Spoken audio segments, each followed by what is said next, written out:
Happy Wednesday to you fellas. Dating coach Alan Roger Currie coming at you again. Yeah, I know a lot of my haters and critics are not going to like this video because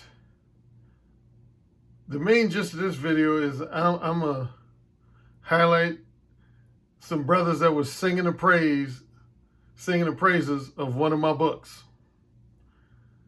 And you know, my haters and critics, they don't like for me to receive any praise. But if you've been to my community page, you already know what I'm talking about. What's today? Wednesday? I think it was Monday. Or was it yesterday? See, like I'm getting old. I can't remember if it was yesterday or the day before yesterday. But anyway, the young brother who I've appeared on his live stream quite a few times, he's done 3 one-on-one interviews, technically 4. Technically, he's done 4 one-on-one interviews with me. One was kind of spontaneous and unexpected just earlier this year, but Bernard Riley, he was doing a discussion about the infamous Derrick Jackson.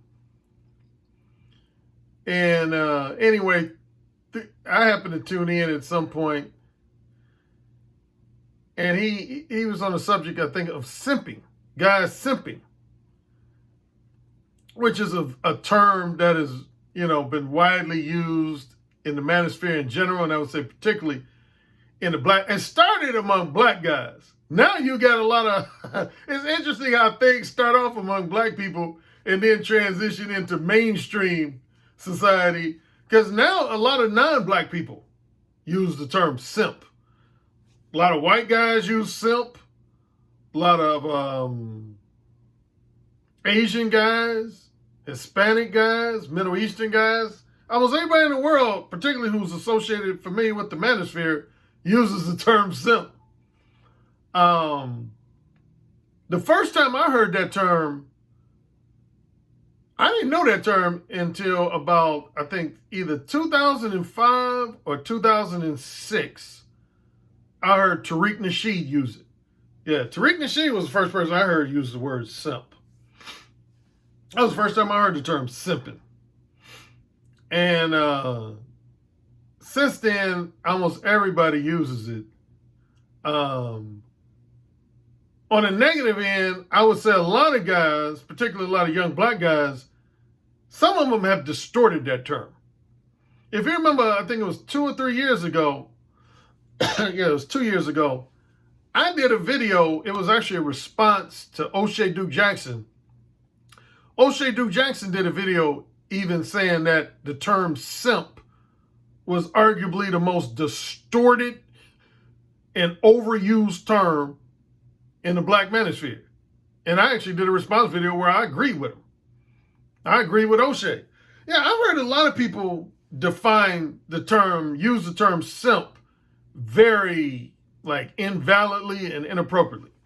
If I had to give a couple examples, one time I heard a group of guys, they basically said that tricking and simping were the same thing. No, they're not. No, they're not. And I think covered that in a video just about 3 or 4 weeks ago. No, they're not. Tricking and simping are not the same thing. And the simple difference is when you're tricking,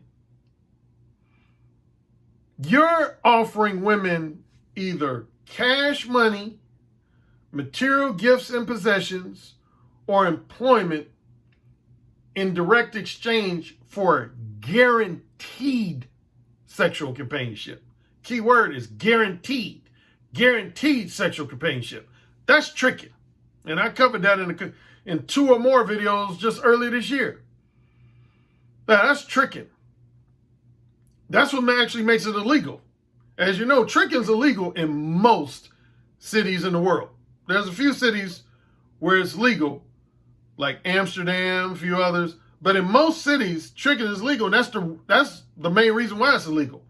Because when you offer women money, material possessions, gifts and possessions, or employment in direct exchange for guaranteed sexual companionship, that's considered solicitation for prostitution. That's considered solicitation for prostitution, which is illegal. But anyway, simping is more along the lines of whining and dining. That's more along the lines of whining and dining. What you're doing when you're simping is you're spending money on women with the hopeful expectation of being rewarded with a woman's sexual companionship, but there's no guarantee. To put it another way, related to the title of my book, you're spending money on women for the possibility of fucking them. You're investing money on women for the possibility of fucking them. What's another crazy definition I've gotten of simping? Tricking equals simping. That's invalid. Here's one of the craziest. I once heard a couple of guys that were in somebody's comment section, they actually called womanizing simping. It wasn't too many guys. It was just, to my memory, it was like two guys in the comment section of a particular live stream. And they said, yeah, man, any guy who out here like fucking a bunch of women and calling himself a womanizer, he's really a simp. Dumb. Just stupid shit. If I had that on one more, would be any guy who pursues a woman to be his wife or long-term girlfriend. I've heard some guys call that simping. That's not simping. Here was the two original definitions of simping. There was mainly two definitions of simping back in the day, starting with the 2000s and later. Two general, legit definitions of simping. One for single men and one for men that were in a relationship or married.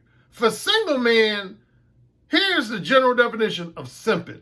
Anytime you're investing a significant amount of time and or money, you're investing a significant amount of time and or money pursuing a woman for sex, and I say more particularly casual sex, but that woman hasn't given you like any indication whatsoever that she's interested in having sex with you, and she's basically just toying with you, stringing you along, and exploiting you for your financial generosity, your materialistic generosity, and your non-sexual time, attention, and companionship. That means you're simping. Now, anytime you've invested a lot of time pursuing a woman for casual sex, and or you've invested a lot of money pursuing a woman for casual sex, but you didn't get no pussy out the deal, that means you were simping. That means you were simping. The second definition, if you're in a relationship, if you have a long-term girlfriend, a fiance, or a wife, is simply when you're in a relationship or marriage, but you're not running shit. Like your wife, fiance, or girlfriend is the one who, figuratively speaking, wears the pants in the relationship. She basically is dictating the terms and conditions of the relationship. She's the decision maker in the relationship. Put in more blunt terms, you're basically her bitch. You're basically your wife, fiance's, or girlfriend's bitch. That's the second legit definition of a simp. Those are the only real two legit, valid definitions of being a simp. But as it relates to my book, going back to Bernard Riley's live stream, they were on the subject of simping, and Bernard Riley said, I have to give a shout out to ARC, because I think his book, The Possibility of Sex, is arguably the best anti-simping book ever written. And then, not too long after that, another black male YouTube content creator, most of my non-black followers and supporters wouldn't be familiar with this guy, but most black guys are. His name is Edward Anderson. He echoed Bernard Riley's sentiments. He said that he made an interesting comment. He said, because me and Edward have had a couple of clashes before. Nothing too major, but we've had a couple of clashes before. And number two, he knows that I have a lot of haters and critics. And he basically said, yeah, that's an excellent book. He said, matter of fact, I will say this. He said, even if you don't like Alan Roger Currie, and surely there's a lot of people who don't, he said, man, you have to give him his props on The Possibility of Sex. He said that book is probably the best anti-simping book ever written. So I already publicly gave them thanks on my community page, but I want to give Bernard Riley and Edward Anderson props for that praise, as well as Reg, the bad guy, for he did an opinion poll related to that praise. And yeah. Anyway, I'm going to be honest, man. It feels good to receive that type of praise because, man, as I pointed out on a couple other videos, man, since I've been on YouTube,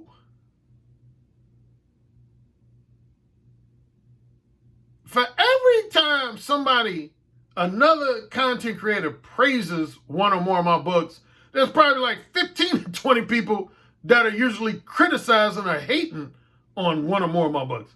Usually more one. Mo 1 is definitely, out of my books, the book that gets hated on and criticized the most is Mo 1. And, well, I will say, Possibility of Sex, remember a video I did a few weeks ago, there's a follower who wrote me, and he was talking about, he said, I can't now remember his words, but paraphrasing his words, he basically said, Alan, you almost have two groups of guys who evaluate your Mo 1 approach. He said, because your Mo 1 approach kind of has two objectives. Some guys use Mo 1 in order to quickly identify the archetype of women you refer to as manipulative time wasters. He said, in regards to that objective, he said, I don't think you really have as many haters and critics as you think you do. He said, I would make the argument you actually have more copycats and plagiarists in regards to that objective than you do haters and critics. He said, in respect to that objective, he said, most people either compliment you, or if they don't compliment you, they just don't say anything. They don't criticize you or hate on you. Because he said, I rarely hear guys hating on your book, The Possibility of Sex, The Beta Male Revolution, or your most recent book, No Free Attention. He said, I rarely hear guys hating on those three books. He said, now when it comes to your objective of using your Mo 1 approach to help men get laid, he said, that's when I would say you have a lot of haters and critics, as well as skeptics and doubters. Haters and critics and skeptics and doubters. But anyway, just to concentrate on The Possibility of Sex,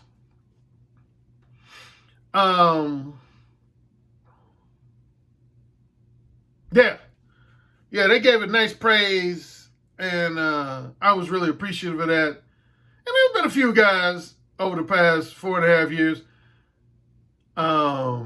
Actually, one of the first people in the Black manosphere to sing the praises of The Possibility of Sex is somebody who since I've had, of course, a lot of back and forth beef with over the last 4+ years, and that would be Mumia Obsidian Ali. He was probably the first major Black male content creator to sing the praises of The Possibility of Sex back in 2016. No, actually, as far back as fall of 2015.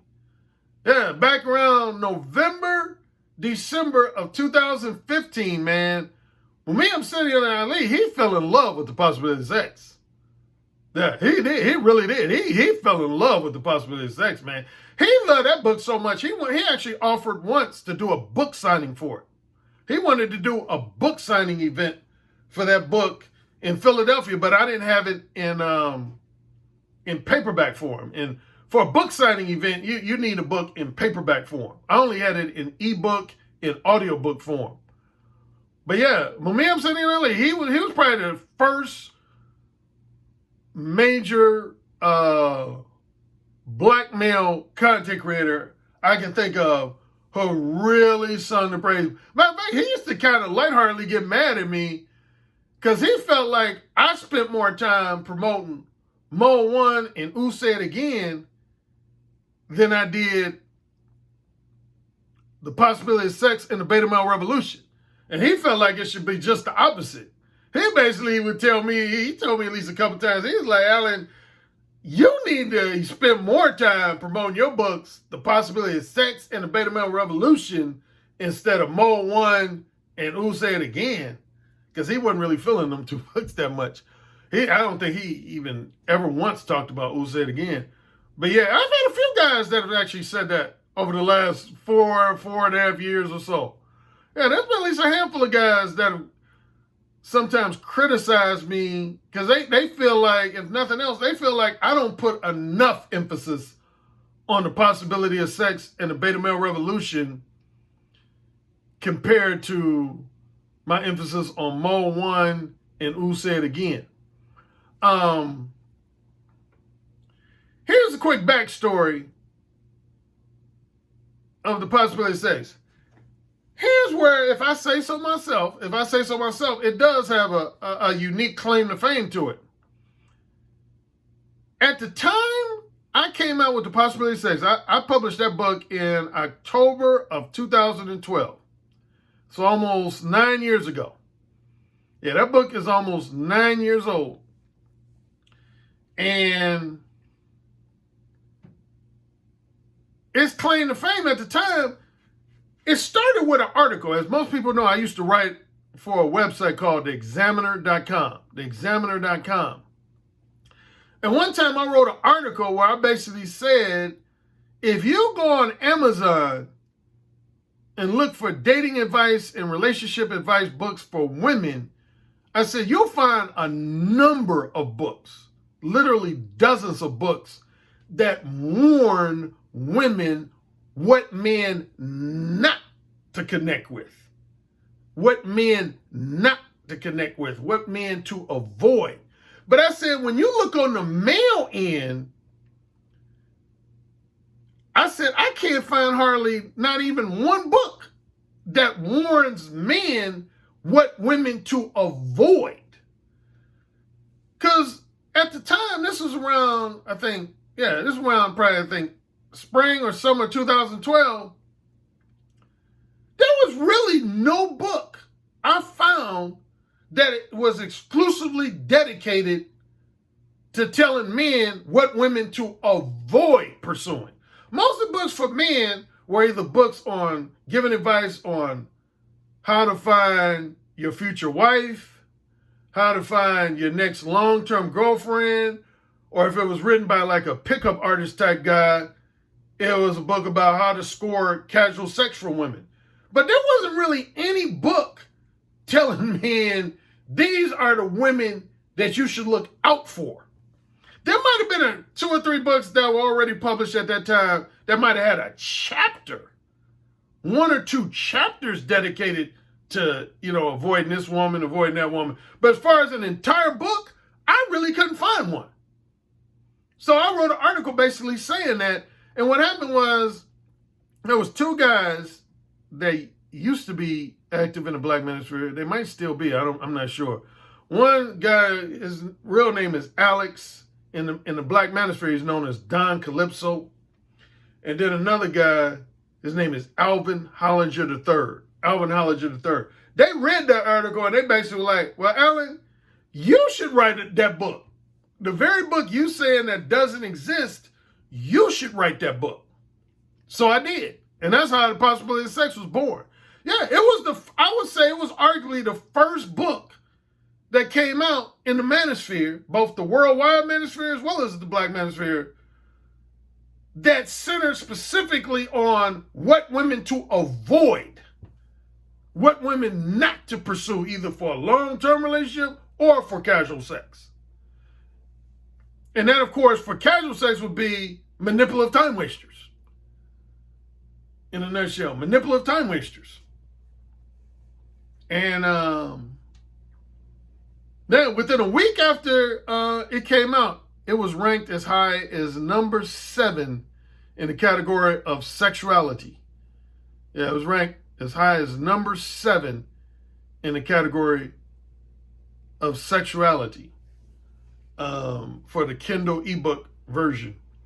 And of course, most recently, within the last year, I wrote an updated revision of the Possibility of Sex called No Free Attention. That book was actually ranked number 1 in the category of gender studies. Yeah, for at least 5, 6, 7 days, it was actually number 1 in the category of gender studies. No Free Attention. Now, a lot of people say, they actually think, I had a guy just as recently as yesterday, he said he thinks No Free Attention is actually a better read than The Possibility of Sex. I've had a few guys say that. Yeah, I've had a few guys, they say in general, they like both, but they said between the two, they like No Free Attention better. Matter of fact, just about, a week and a half, 2 weeks ago, I had 2 guys on the same day. I did 2 consultations with guys on a particular day, and they both brought up their book. They said, Alan, they were like, man, I love your book, No Free Attention, man. They were like, honestly, your book, and I heard this from quite a few guys, but both of these guys said it. They said, Alan, your book, No Free Attention, almost does a better job of selling your Mode 1 approach better than Mode 1 itself. Because what these guys said, I'm paraphrasing words, what they both basically said, they said, when I read Mode 1, I understood the benefits of Mode 1, but I didn't necessarily fully understand the detriments of being Mode 2, or even in some cases Mode 3. Definitely Mode 2. I didn't necessarily understand the detriments of being Mode 2 until I read No Free Attention. They said, both of these guys said, they said, No Free Attention is what makes, when you read that book, it makes you say, oh, I don't want to be Mode 2 anymore. And it makes you say, damn, I understand why Alan heavily prefers Mode 1 over Mode 2. They was like, yeah, that's the book that makes you understand why you heavily prefer Mode 1 over Mode 2 is the book No Free Attention. I'm going to be coming out with an audiobook version either before the year ends or at latest sometime early in 2022. I'm going to come out with an audiobook version of No Free Attention. But yeah, so yeah, the claim to fame again of that book was, it was arguably the first book that came out in the manosphere that was exclusively dedicated to what women to avoid trying to connect with. Part 1 of the book, which is the first 4 chapters, is about what women to avoid trying to connect with for casual sex. And then part 2 of the book, which is the last 5 chapters, centers around what women to avoid trying to connect with for long-term relationships or marriage. Yeah. And again, before Possibility of Sex, there was really no other book like that. Now, since then, there's been a bunch of books. Like a lot of the books that are similar to Possibility of Sex is because people honestly just stole my talking points. Again, that's my most ripped off book. I don't want to get into a digression about people, borrowing and or stealing my talking points. But I would say of my books, that's the #1 book that most men in the manosphere have just blatantly ripped off of my talking points, is The Possibility of Sex. If I had to give my ranking, I've given it before. Possibility of Sex, I would say, is my most ripped off book in terms of people borrowing and or stealing my talking points. When I say borrow, I mean they repeat my talking points, but at least they give me credit. Stealing is when people use talking points from my books, but they don't give me credit. That's stealing. Borrowing is when you use talking points from my book, but at least you give me a shout out. You give me what's known as proper credit attribution. But yeah, Possibility of Sex is my most borrowed and or stolen book. #2, I would say, is The Beta Male Revolution. #3, I would say, is Mode 1. And number 4, I would say is Who Said Again is, I would say, is my least borrowed and or stolen book. Matter of fact, I mentioned this on a video earlier this year. One of the highest compliments I got from another black male content creator was in early 2018. It was a private conversation I was having with O'Shea Duke Jackson. I was actually complaining to him about both groups. I was complaining to him about haters and critics and copycats and plagiarists. Haters and critics and copycats and plagiarists. And I was frustrated. I was doing my own version of whining and complaining. And O'Shea, man, I have to give it to him, man. At the time, he basically said, Alan, man, I'm going to tell you honestly, man. He said, you can't let men from either of those two groups to stress you out, man, and cause you, sustained anger and frustration. He said, because if you do, you ain't going to last on YouTube, man. You ain't going to last on YouTube. And which is the truth, even though, I've still have my issues with both categories. But yeah, that's what he told me at the time. He said, man, you can't let the haters and critics get to you. And he said, you can't let the copycats and plagiarists stress you out. But then he went on to give me one of my biggest compliments. He said, man, you need to understand. He said, the reason why you got guys from both groups, he said, your books are the gold standard. I never forget him saying that. He said, your books are the gold standard, man. He said, your books are the books that other books that are similar are going to be measured by. He said, he went down the list. He said, like Mole 1. He said, Mole 1 is the gold standard, basically, for direct verbal game, for being a book that talks about being straightforwardly honest with women about why you really want to share their company. And being straightforwardly honest about the fact that you really just want casual sex with women. He said, Mole 1 is the gold standard in that category. He said, Who Said Again? That book is the gold standard for teaching men how to talk dirty to women and develop verbal seduction skills. He said, I can't think any other book that's better than Who Said Again. He said, third, he said, Possibility Sex, similar to what Bernard Riley and Edwin Anderson said. He said, that's the gold standard for anti-simping, for enlightening men on not wasting time and money with women who ain't going to give them no pussy. And he said, finally, the Beta Male Revolution. He said that book is the gold standard for a book that lets men know, better understand why women treat alpha males differently than they do beta males. He said, all 4 of your books, man, are the gold standard. And he said, that's why you have so many haters and critics, mainly because of jealousy. And he said, that's why you have a lot of copycats and plagiarists. And I was just like, good point. Good point. Shout out to O'Shea. So yeah, anyway, I'm appreciative of anybody who's giving me praise, love, kudos, and respect over my book, The Possibility of Sex, and my updated revision of that book, No Free Attention. And I just want to say thank you. Thank you. For a guy who gets hated on a lot and criticized a lot and challenged a lot, it's always heartwarming when I receive praise. It's always heartwarming when I receive. Now, among my clients, longtime followers and supporters, I always get a lot of praise. So, shout out to them. My longtime clients, followers, supporters, they always give me praise. But I'm talking about among just other people on YouTube, and more specifically other content creators. I have more content creators who've attacked me and criticized me and hated on me than I have those who are giving me my props, love, kudos, and respect. So I'm thankful to anyone, who shows me love. Okay, the next thing I want to talk about is something that's also mentioned on my YouTube community page. My community page. It started with a discussion me and my wife had recently. Me and my wife watched 2 movies one day. Excuse me.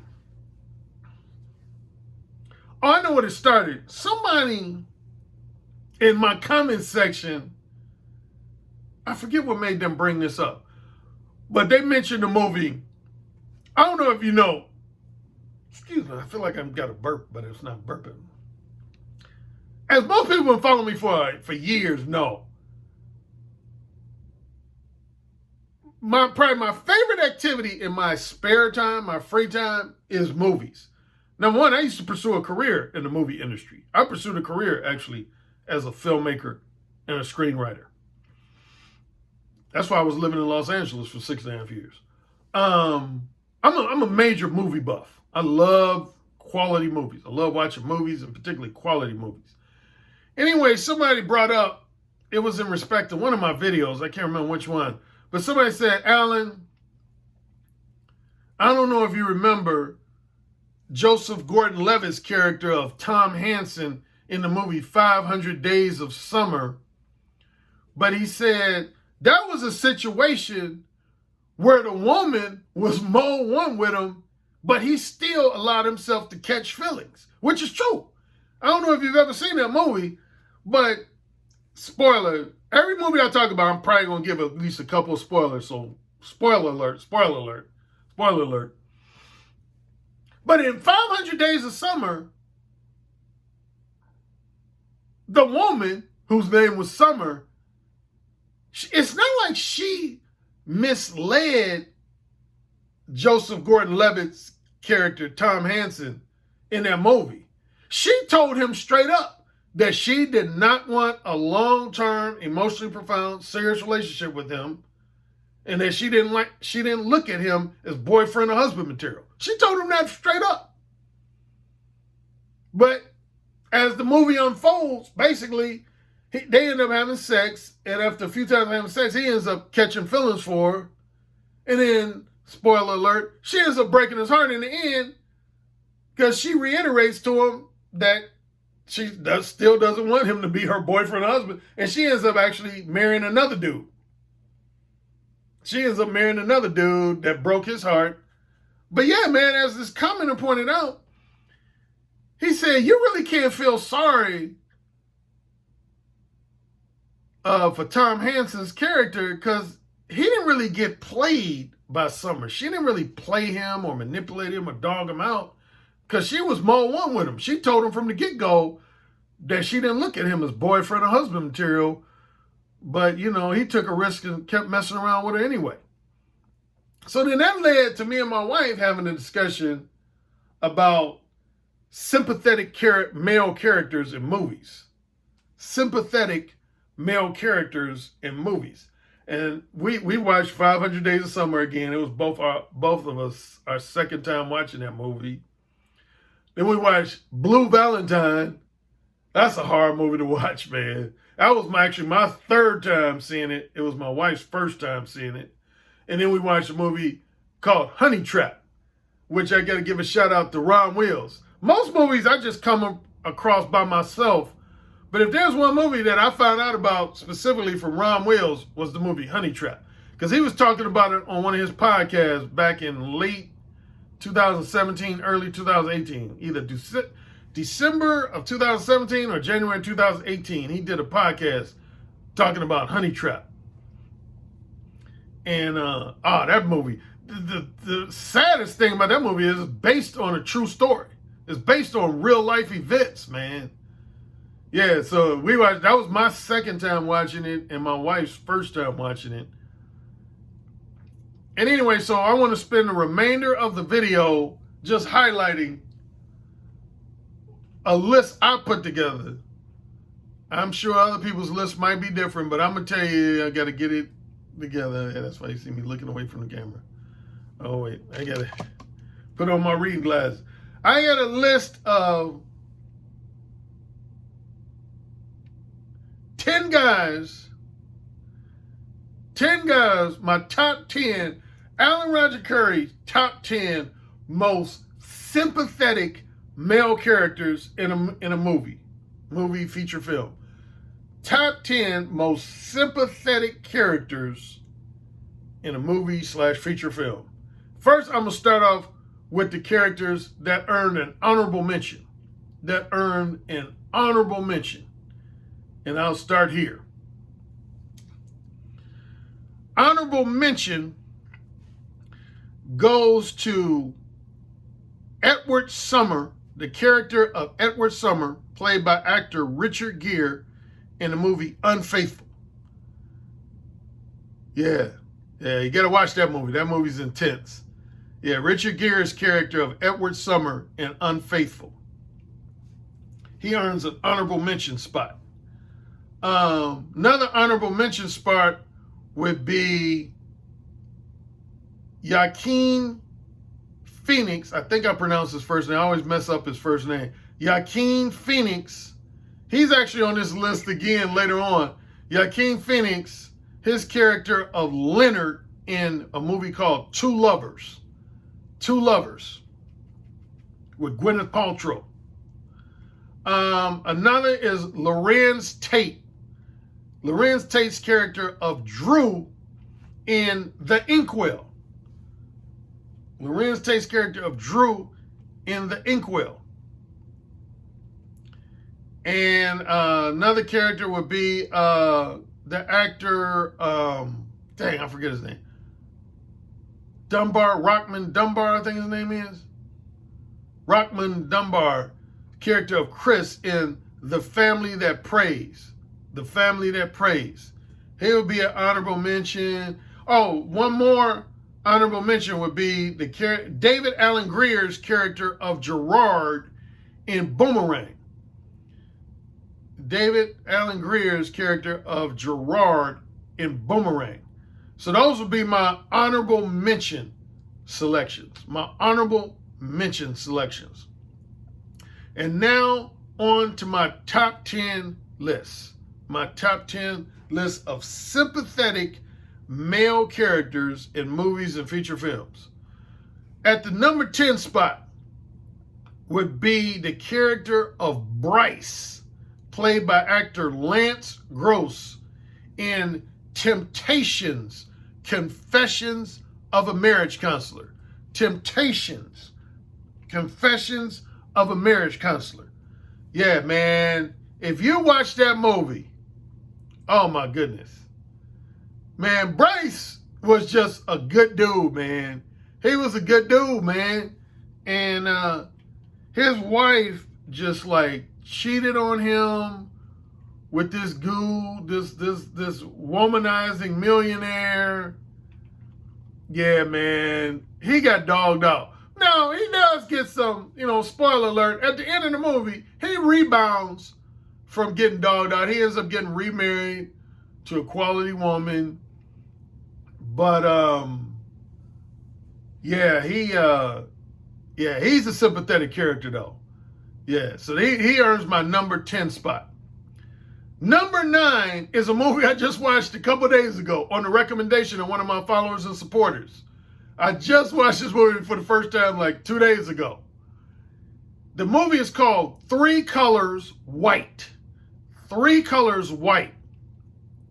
And I don't know how to pronounce the actor's name. Zbigniew Zamachowski, something like that. Zbigniew Zamachowski. He plays the character of Carol. Man, his wife does him dirty in that movie, man. His wife does him dirty. You got to watch the movie. I'm not going to go into detail. His wife, similar to Bryce, though, he does rebound at the end of the movie. If not totally, somewhat, he rebounds from the devastation his wife caused him. But I say this, for all those guys in the manosphere who often complain about the reason why they don't want to get married because they're afraid of their wife financially raping them in a divorce, they need to watch this movie. It's called Three Colors White. Yeah, man. Yeah, so the character of Carol earns my number 9 spot. Number 8 spot is a movie I just mentioned a few minutes ago called Honey Trap that was first recommended to me by Ron Wills. He discussed it on a podcast of his back in late 2017, early 2018, and I ended up watching it. Yeah, that movie is heartbreaking, man. Matter of fact, It was so heartbreaking, man. My wife, she was emotionally disturbed by that movie, man. Yeah, that movie left my wife emotionally disturbed, man. It's just, there's no other word I can think of other than just heartbreaking, man. Yeah, Sean, man. Man. I don't want to go into too much detail other than that, man. Yeah, heartbreaking movie, man.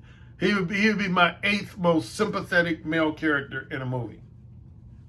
Number 7 is a movie, again, that I just watched with my wife 2 days ago, called Blue Valentine.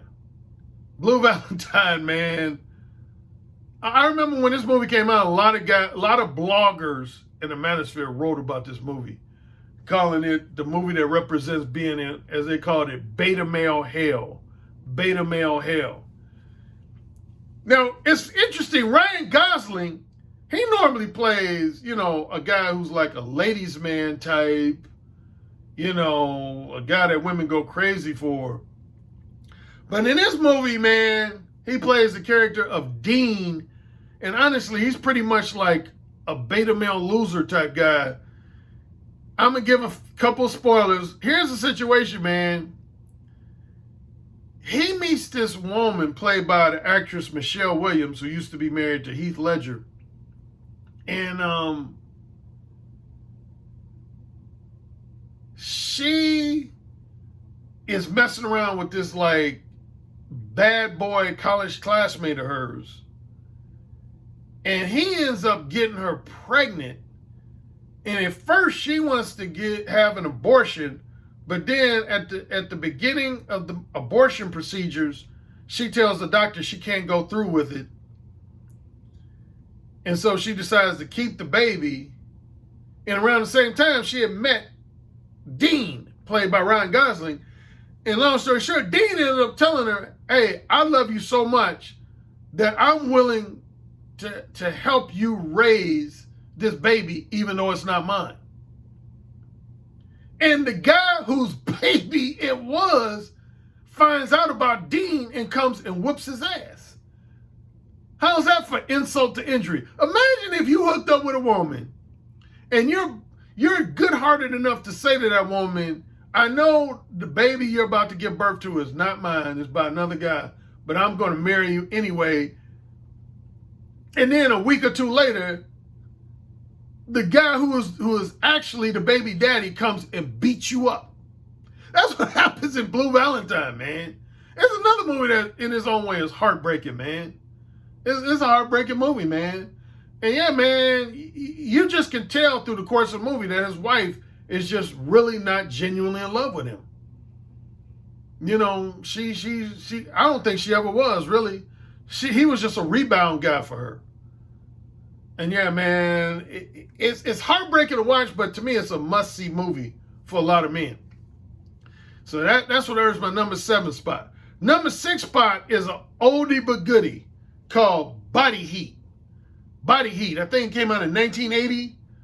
And the actor William Hurt plays a character, Ned Racine. Oh, man. You talking about... Oh, man. It's bad enough when a guy gets played to the point where he wasted a lot of time, or he wasted a lot of money, or he invested a high degree of emotions. That's bad enough, one of those 3.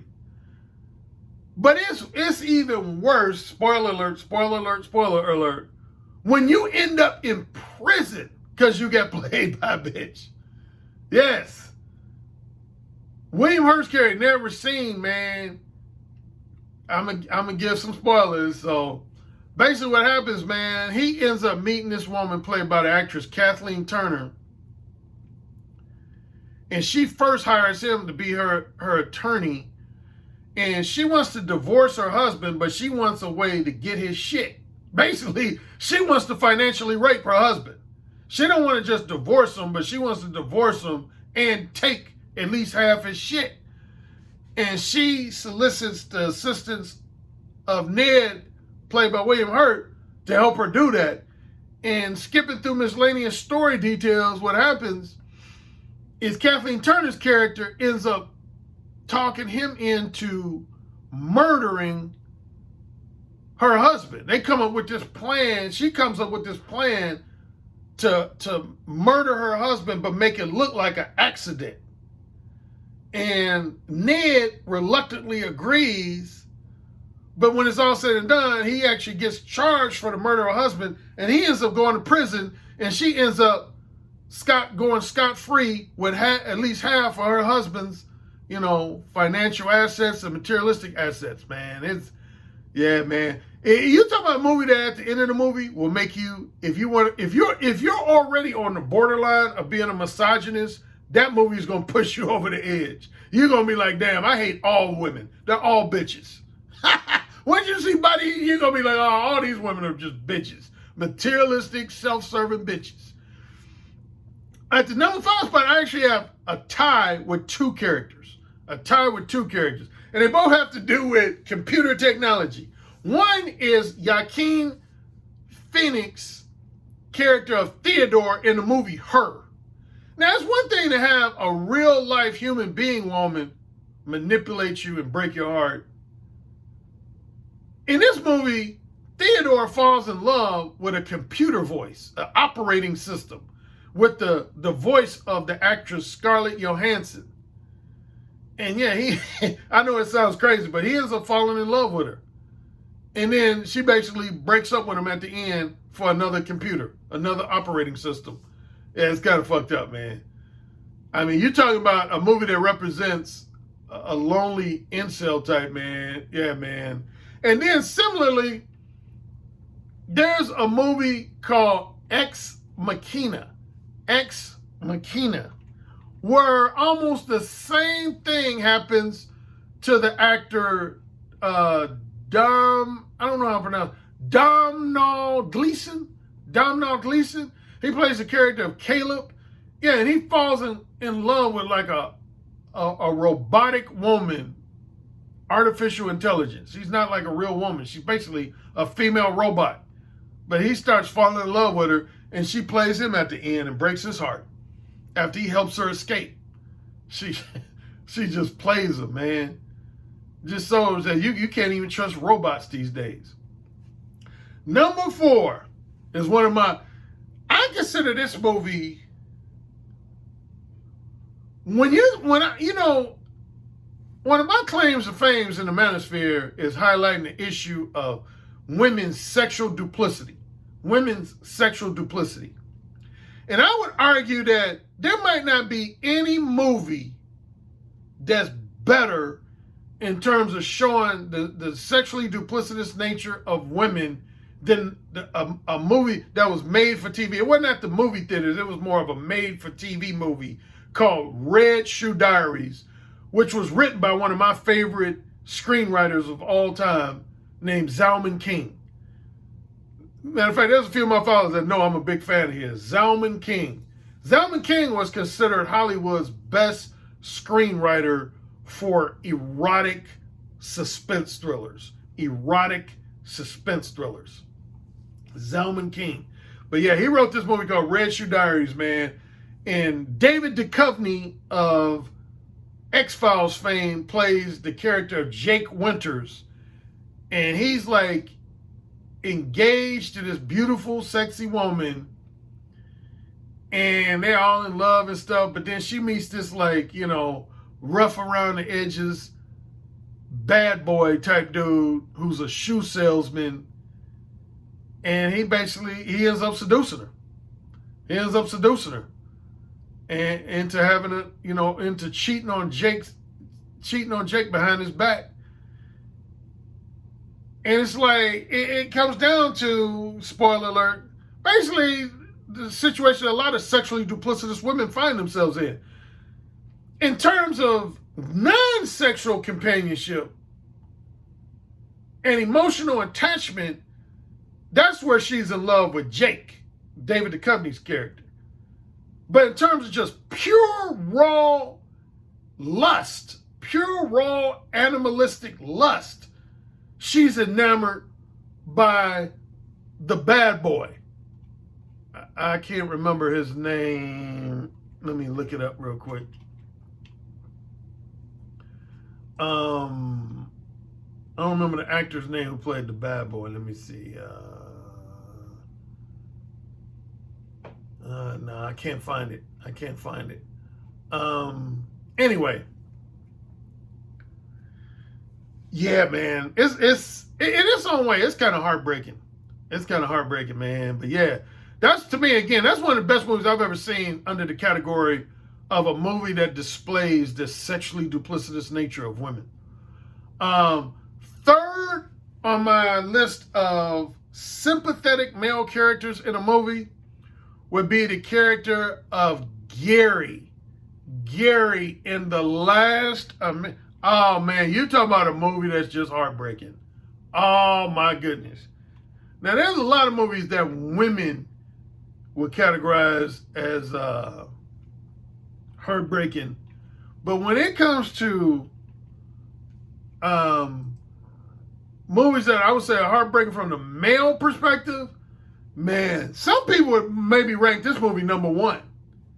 At minimum, it's going to be in every guy's top three. And some guys will rank this movie number one as far as a movie that's heartbreaking from the male perspective as opposed to the female perspective.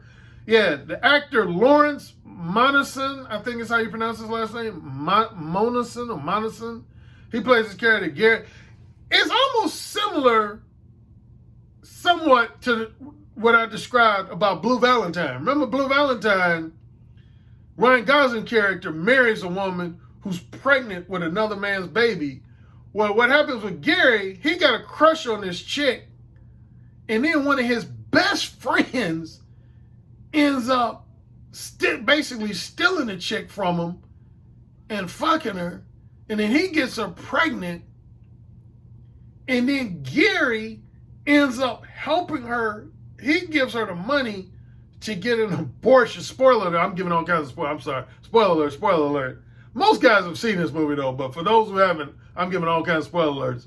Yeah, man, Gary helps her get an abortion, and then a few weeks, and he thinks because he helped give her, pay for the abortion, that means, she's going to fall in love with him and want to become his girlfriend.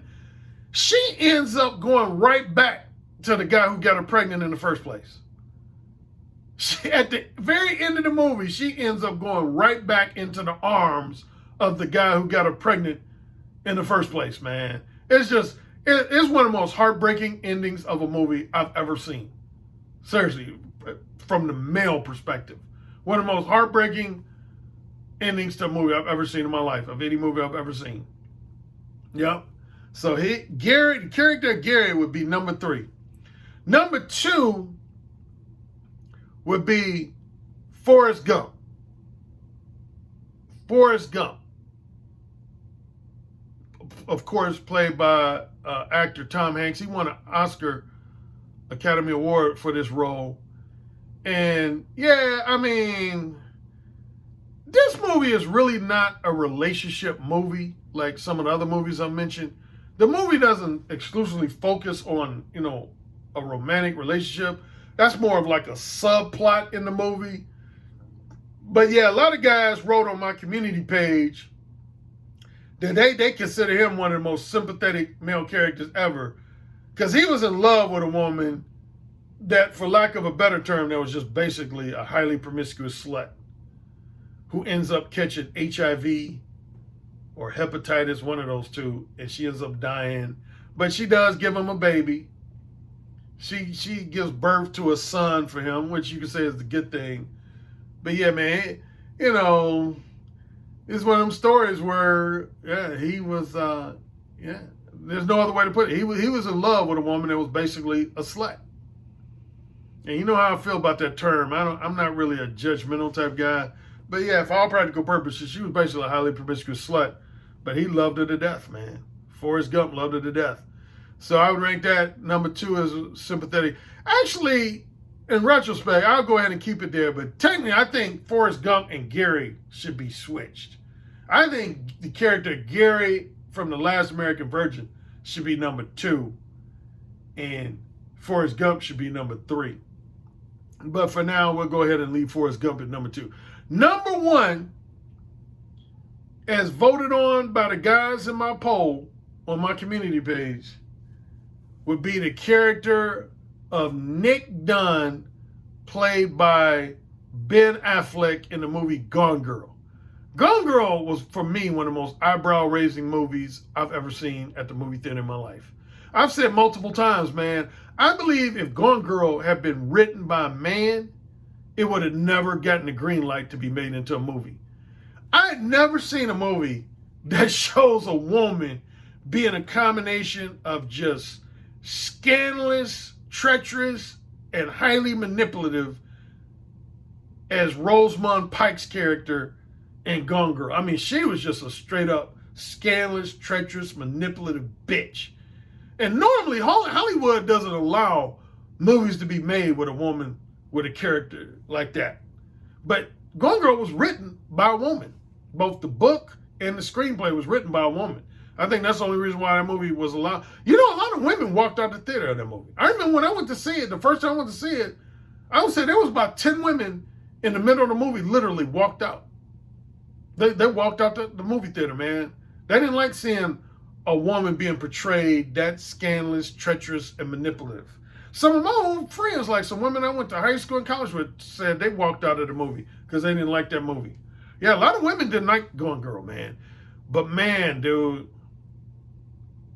the way that movie ends, you don't so much end up feeling, well, yeah, you do. You feel both sorry for Ben Affleck's character because he basically ends up being trapped in a marriage with this bitch, but you feel angry, man. Again, like I said about one of the other movies, if you were already on the verge of being a misogynist, Gone Girl is going to push you over the edge, man, because, yeah, man, Ben Affleck's character ends up being trapped in a marriage with this scandalous, treacherous, murderous, manipulative bitch. She literally, spoiler alert, got away with murder. She literally got away with murder. So, anyway, that's my list, my top 10 list of the most, my opinion on the most sympathetic male characters in a movie or feature film.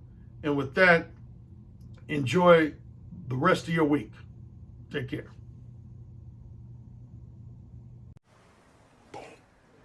Yes, sir. Say it again. Yes, sir. Who's the king? Alan, you're the king. Say it again. Alan, you're the king.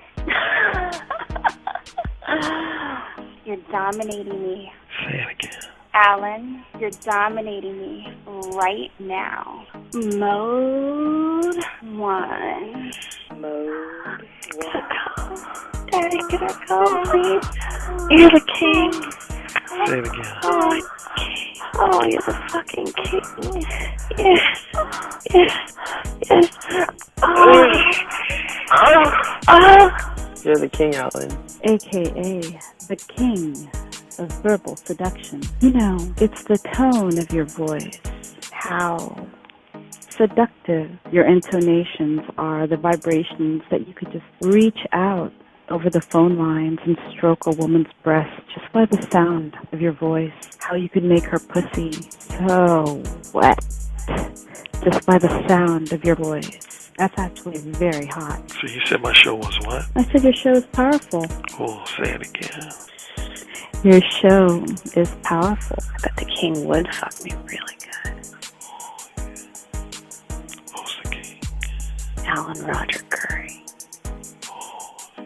Who's the king? Alan Roger Currie. The king. The king. The king. I have to agree with you on the communication piece, because I actually did take a session with Alan Roger Currie, and he gave me a line that I did not think was going to work, and it worked. And I was like, what the fuck?